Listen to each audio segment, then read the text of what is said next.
రేవంత్ రెడ్డి గారి నాయకత్వం, రేవంత్ రెడ్డి గారి నాయకత్వం, కాంగ్రెస్ పార్టీ.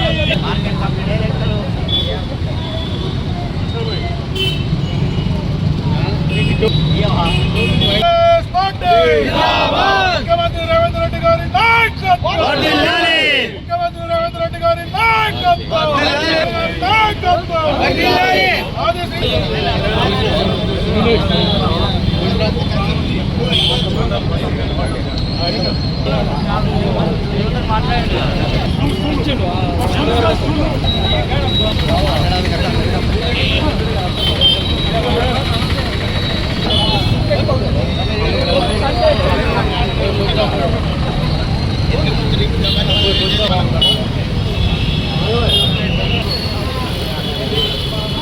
అధ్యక్షుడు మహేష్ కుమార్ గారు, మా ముఖ్యమంత్రి రేవంత్ రెడ్డి గారు, వారి క్యాబినెట్ మంత్రులు బట్టి విక్రమక్క గారు, పొన్నం ప్రభాకర్ గారు, శ్రీధర్ బాబు గారు, తుమ్మల నాగేశ్వరరావు గారు, అందరి వారి క్యాబినెట్ పేరు పేరు రాష్ట్ర ఇన్ఛార్జ్ ఉత్తమ్ కుమార్ రెడ్డి గారు, అందరి క్యాబినెట్ మొన్న తీర్మానం ఏదైతే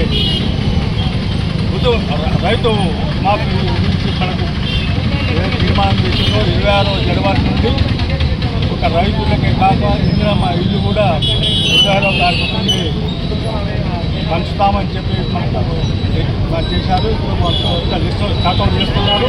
ఆ లిస్టు స్టార్ట్అవుట్ కాగానే ఇమ్మీడియట్గా 26వ జనవరి నుండి ఈ పంపకం స్టార్ట్ చేస్తున్న సందర్భంగా వారికి మనసారా అభినందనలు చెప్తూ కృతజ్ఞతలు చేస్తూ దీన్ని అందరూ మహిళలు, పేద బడుగు బలైన వర్గాలు, రైతులు వాళ్ళు దీన్ని వినియోగించుకోవాలని, అందరికీ న్యాయం జరుగుతుందని చెప్పి తప్పకుండా రైతులకు కానీ ఇందిరమ్మ ఇళ్లలో కానీ పారదర్శకంగా వాళ్ళకు న్యాయం జరిగేటట్టు ఏదైతే క్యాబినెట్ తీర్మానం అమలు చేయడానికి ఒక కాంగ్రెస్ శ్రేణులుగా మేము సంసిద్ధంగా ఉన్నాము. ఎక్కడికక్కడ పట్టణాలలో కావచ్చు, గ్రామాలలో కావచ్చు, ఎక్కడైనా కానీ అక్కడ మేముండి ఆ బడుగు బలహీన వర్గాలకు మా కాంగ్రెస్ శ్రేణులు అందరూ ఉండి వారికి న్యాయం జరిగే విధంగా మేము మా ప్రభుత్వం మాకు ఇచ్చిన ఆదేశాల మేరకు ముందుకు నడుస్తామని చెప్పి మరొకసారి తెలియజేస్తూ ఈ సందర్భంగా మరొకసారి పార్టీకి మా ముఖ్యమంత్రి గారికి తెలియజేస్తూ దీన్ని బడుగు బలైన వర్గాల పేద రైతులకు ఏదైతే మనం చేస్తున్నామో దానికి తప్పనిసరిగా మేము న్యాయం చేసుకుంటూ ఇప్పుడు ఏదో మేము 12 లక్షలు ఇస్తున్నాం, 15 లక్షలు ఇస్తా ఉన్నాం, 12 లక్షలు ఇవ్వలేదు, 12 లక్షలు ఇస్తున్నారు, ఒకసారి 12,000 ఇస్తున్నారు అని చెప్పి చెప్తున్నావు. 10,000 ఇస్తా అన్నావు, 15,000 ఇస్తావు. నువ్వు అట్లా ఎన్ని ఎప్పుడు పోయినావు? దళితులకు ఇస్తా అన్నావు, వాళ్ళకి ఇస్తా అన్నావు, 1,00,000 రుణం ఆపడినావు, పార్ట్ టైం చేసుకుంటూ పోయడం. అరే మేము కూడా ఇస్తావా 15,000? రావు, ఏమాగమవుతుంది? దానికి ధర్నాలు చెప్తా అంటున్నాం. ఏమి ఊకనప్పుడు దానికి లేదు, అదే లేదు. మేమేం సంసిద్ధంగా ఉన్నాం. మేము మా పార్టీ ఆదేశాలు, మా ముఖ్యమంత్రి నాయకత్వం వల్ల ముందుకు సాగుతాం. ఇలాగే బడుగు ఏమో చెప్పకుండా మా ఉద్దేశాన్ని, మేము చేసే కార్యక్రమాలని ముందుకు తీసుకుపోతామని చెప్పి సందర్భంగా తెలియజేస్తాం.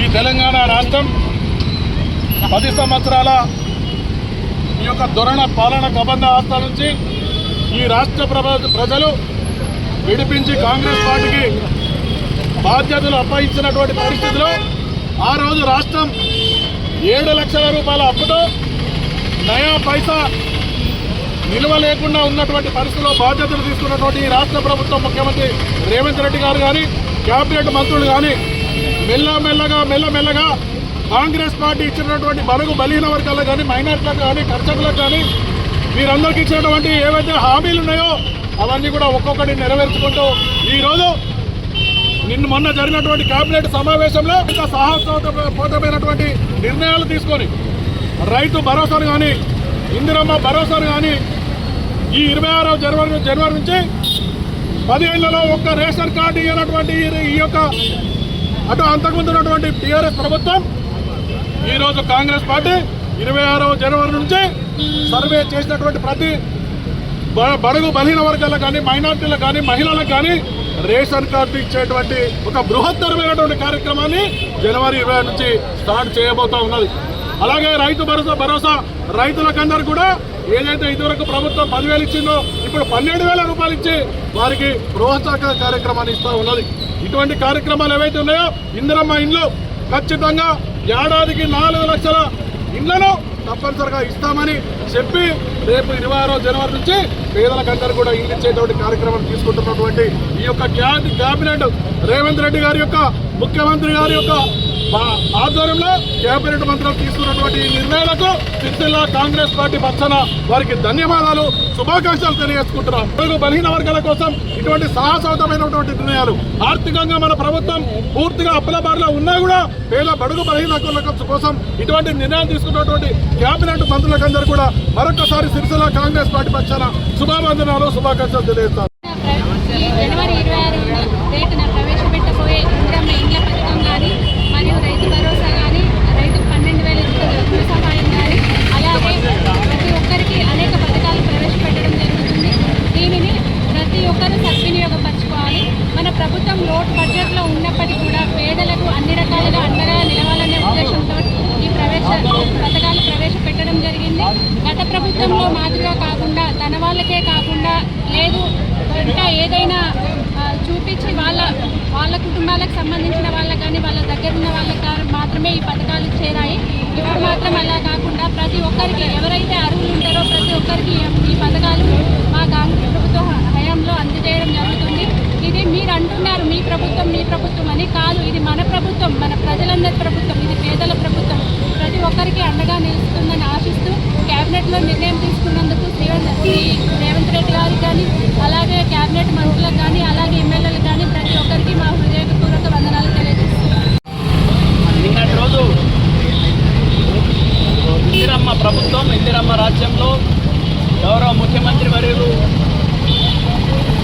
రేవంత్ రెడ్డి గారి నేతృత్వంలో వేసినటువంటి సబ్ కమిటీ ఏదైతే నిర్ణయం చేసి ఆ నిర్ణయాన్ని మంత్రివర్గంలో ఆమోదం చేసి రైతు బంధు ఏదైతే రైతు భరోసా ఇచ్చినటువంటి హామీని గత ప్రభుత్వం బంజరు భూములకు, గుట్టలకు, రాళ్లకు, రప్పలకు, కాలేజీలు కట్టినటువంటి కాలేజీల భూములకు, లేఅవుట్ చేసి వార్నింగ్ చేసినటువంటి భూములకు, అనేకమైనటువంటి అవకతవకలతో ఉన్నటువంటి భూములన్నిటి కూడా రైతు బంధుకి ప్రజాధనాన్ని అంతా కూడా దుర్వినియోగం చేసినటువంటి పరిస్థితులంతా కూడా పరిశీలన చేసి అంత మొత్తం అధ్యయనం చేసి ఏ విధంగా న్యాయం జరగాలి, ఏ విధంగా మరి మన బడ్జెట్కి అనుకూలంగా ఏ విధంగా చేద్దామనేటువంటి దాంట్లో సబ్ కమిటీ దీర్ఘంగా అధ్యయనం చేసి నిన్నటి రోజు మరి ప్రభుత్వం క్యాబినెట్ నిర్ణయం చేసినటువంటి క్రమంలో ఏదైతే రైతు భరోసా పంటకు 6,000 రూపాయలు, సంవత్సరానికి 12,000 రూపాయలు ఇవ్వడానికి నిర్ణయం చేసినటువంటి సందర్భంగా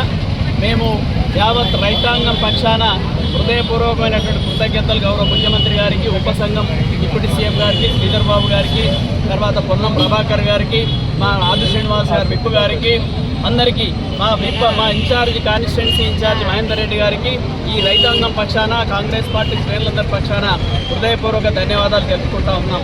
ఎందుకంటే ఇచ్చినటువంటి హామీని నెరవేర్చాలంటే మరి ఎంబడెంబడే ఆగమాగం నిర్ణయాలు తీసుకోకుండా ఆలోచన చేసి ఏ విధంగా దీన్ని మనం అమలు చేద్దామనే దాంట్లో గతంలో జరిగినటువంటి విధంగా అవకతవకలు జరగద్దు, అడ్డమైన భూములకు రైతు బంధు ఇచ్చి మరి అసలైనటువంటి రైతులకు మట్టి చేయొద్దు అనేటువంటి దాంట్లో ఆలోచన చేసి ఈ రకమైనటువంటి నిర్ణయం తీసుకున్నందుకు గౌరవ ముఖ్యమంత్రి గారికి మరియు మంత్రివర్గానికి హృదయపూర్వక ధన్యవాదాలు తెలియజేస్తాం.